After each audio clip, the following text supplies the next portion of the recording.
By the spring of 1864, Robert E. Lee has broken every Union general sent against him. 3 years of civil war, and the pattern is always the same. A new commander arrives in Washington full of confidence and political backing. He marches the Army of the Potomac south into Virginia, and Lee destroys him, not always on the battlefield, sometimes in his mind. George McClellan had the numbers to overwhelm the Army of Northern Virginia in 1862. Over 100,000 men against barely 60,000. But McClellan hesitates. He believes Lee has twice the troops he actually commands. Lee reads this fear and exploits it. The Peninsula Campaign ends in retreat. McClellan is relieved. Ambrose Burnside replaces McClellan. At Fredericksburg, in December 1862, Burnside orders wave after wave of frontal assaults against entrenched Confederate positions on Maria's Heights. The Union suffers nearly 13,000 casualties. Burnside is relieved. Joseph Hooker comes next. He is bold, aggressive, everything McClellan was not. At Chancellorsville, in May 1863, Hooker commands 130,000 men against Lee's 60,000. The odds are overwhelming. But Lee divides his already outnumbered army and strikes Hooker's flank. The Union army retreats back across the Rappahannock. Hooker is relieved. George Meade wins at Gettysburg in July 1863, but he does not pursue Lee's battered army. The Civil War generals who face Robert E. Lee share one trait: they all eventually turn north. Lee understands something fundamental about the men commanding the Army of the Potomac. They are afraid of him. Not of his army, of him. His willingness to accept risk, to divide his forces, to strike where logic says he should not, it unnerves them. And Lee knows it. By 1864, the Army of the Potomac has fought some of the bloodiest engagements in American Civil War history. Fredericksburg, Chancellorsville, Gettysburg. The men in those ranks are veterans. They are not afraid of combat. But they have learned a darker lesson that no matter how hard they fight, their commanders will pull them back. The retreat is always coming. It is the one certainty in the Eastern Theater. March 1864. Abraham Lincoln promotes Ulysses S. Grant to Lieutenant General, a rank no American officer has held since George Washington. Grant has earned it in the West: Fort Donelson, Shiloh, Vicksburg, Chattanooga. His record is one of relentless, grinding combat. He does not retreat. Lincoln has been searching for a general like this for 3 years. Grant establishes his headquarters with the Army of the Potomac, riding alongside Meade. He does not replace Meade. He simply takes overall command. The soldiers regard him with cautious curiosity. They have seen new commanders before. Robert E. Lee, too, studies the appointment. He knows Grant's Western record, but the Western Theater is not Virginia. Lee has broken better odds than this. May 4th, 1864. The Army of the Potomac, 118,000 strong, crosses the Rapidan River and enters the wilderness of Spotsylvania. It is a landscape designed for confusion. Dense second-growth forest, tangled undergrowth, visibility measured in yards. Grant's plan is to move through this terrain quickly before Lee can engage him in it. He fails. Lee strikes on May 5th. He sends 2 corps, under Richard Ewell and A.P. Hill, directly into the wilderness, where Union numbers count for nothing. The Battle of the Wilderness erupts in the most chaotic conditions of the Overland Campaign. Units cannot see each other. Officers cannot find their regiments. Artillery is useless in the tangled forest. The fighting on May 5th and 6th is savage. Along the Orange Turnpike, Ewell's men dig in at Saunders Field and hold against repeated Federal assaults. To the south on the Plank Road, A.P. Hill's corps is nearly broken on the morning of May 6 until James Longstreet's corps arrives at 7 a.m. and stops the Union advance. Then Longstreet discovers an unfinished railroad bed on the Federal left flank. He launches a devastating flanking attack. In the confusion, Longstreet's own men wound him, almost exactly where Stonewall Jackson was struck down a year earlier, at Chancellorsville. Brush fires ignite across the battlefield. The undergrowth burns. Wounded men who cannot move are trapped. The casualty figures are devastating. 18,000 Union, 11,000 Confederate. By the evening of May 7th, every veteran in the Army of the Potomac knows what comes next. They have seen it before. After Fredericksburg, retreat. After Chancellorsville, retreat. The Battle of the Wilderness has cost the Army 18,000 men in 2 days. The wounded are still being carried to field hospitals in Fredericksburg. The roads north are already being prepared. The soldiers expect to march back across the Rapidan, back to the old camps, back to waiting. This is the rhythm of the Civil War in Virginia. You fight. You lose men.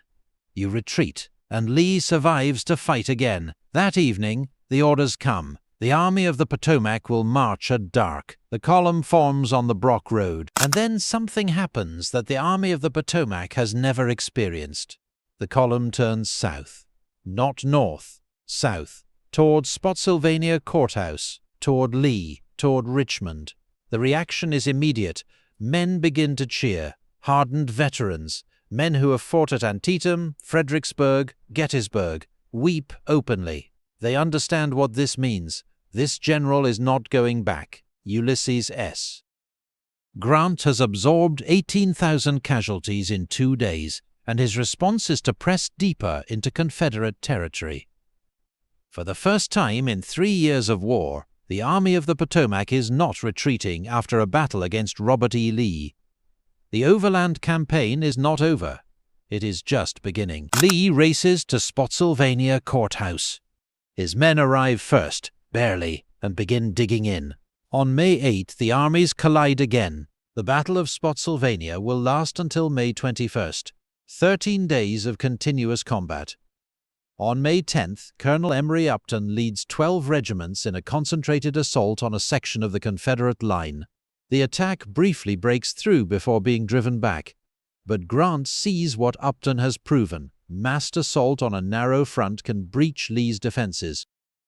On May 12th, Grant orders Winfield Scott Hancock's entire Second Corps, 20,000 men, to attack the salient known as the Mule Shoe. They strike at 4:30 in the morning, in fog and rain. Hancock's assault captures nearly 4,000 Confederates and 20 artillery pieces in the first hour. The Mule Shoe salient buckles. Lee himself rides forward to rally his men. His officers physically restrain him and turn his horse to the rear. The Confederates counterattack. What follows at the Bloody Angle is some of the most sustained close-quarters fighting of the American Civil War. For nearly 20 hours, men fight at point-blank range across a line of earthworks. An oak tree, 22 inches in diameter, is felled entirely by rifle fire. The Battle of Spotsylvania costs Grant another 18,000 casualties. Lee loses 12,000, and Grant does not retreat. He sends a dispatch to Washington. "I propose to fight it out on this line if it takes all summer." Grant sidesteps again, south and east, forcing Lee to match him. North Anna, Totopotomoy Creek, and then Cold Harbor. On June 3, 1864, Grant orders a frontal assault against entrenched Confederate positions at Cold Harbor. The Cold Harbor battle is a disaster. In less than 30 minutes, the Union suffers approximately 7,000 casualties. Men fall in rows before they can reach the Confederate works. Grant later writes in his memoirs, "I regret this assault more than any one I have ever ordered. It is the one moment where Grant's relentless strategy produces catastrophe." But even now, even after this, Ulysses S. Grant does not retreat. He holds his position for 9 days. Then he moves again, south, across the James River, toward Petersburg. From the Wilderness through Cold Harbor, Grant has suffered over 55,000 casualties in 30 days, more than any Union commander before him. The Northern press calls him the Butcher. His own officers question the cost, but Lee sees something different. Lee sees a general who has lost more men in 1 month than McClellan lost in an entire campaign, and keeps coming. McClellan retreated after losing 16,000 at the 7 days. Hooker retreated after losing 17,000 at Chancellorsville. Grant loses 55,000 and marches south. Lee confides to one of his officers in June 1864 that Grant's army is unlike anything he has faced. The mathematics of this Civil War documentary reveal the truth. Grant is not trying to outmaneuver Lee, he is trying to outlast him. And Lee knows he cannot win that contest. June 1864. Grant crosses the James River on a 2,200-foot pontoon bridge, one of the greatest engineering feats of the war. His target is Petersburg, Virginia, 23 miles south of Richmond. Petersburg is the junction of 5 railroads that supply Lee's army and the Confederate capital. If Petersburg falls, Richmond cannot survive. The initial Union assaults from June 15 to 18 failed to break the Confederate defenses, the Dimmock Line, after reinforcements arrive.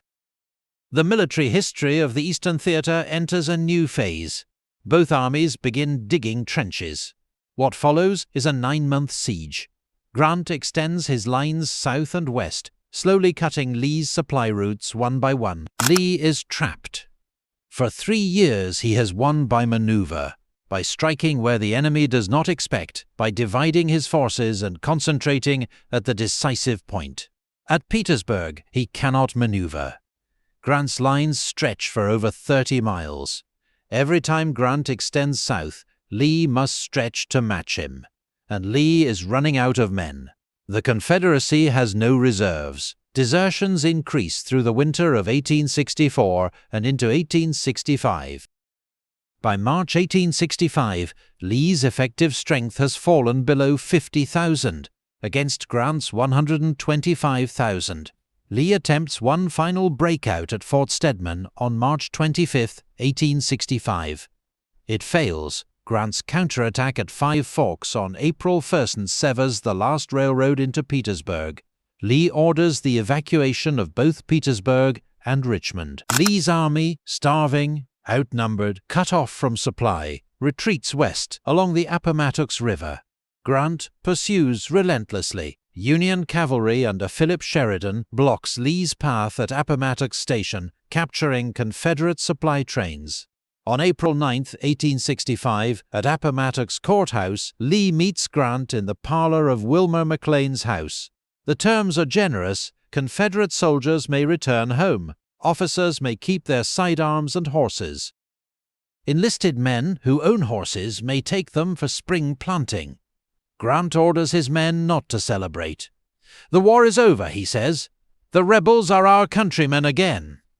It is a moment of dignity in a war that has cost over 620,000 American lives. The American Civil War in the East is defined by one question: why did it take so long?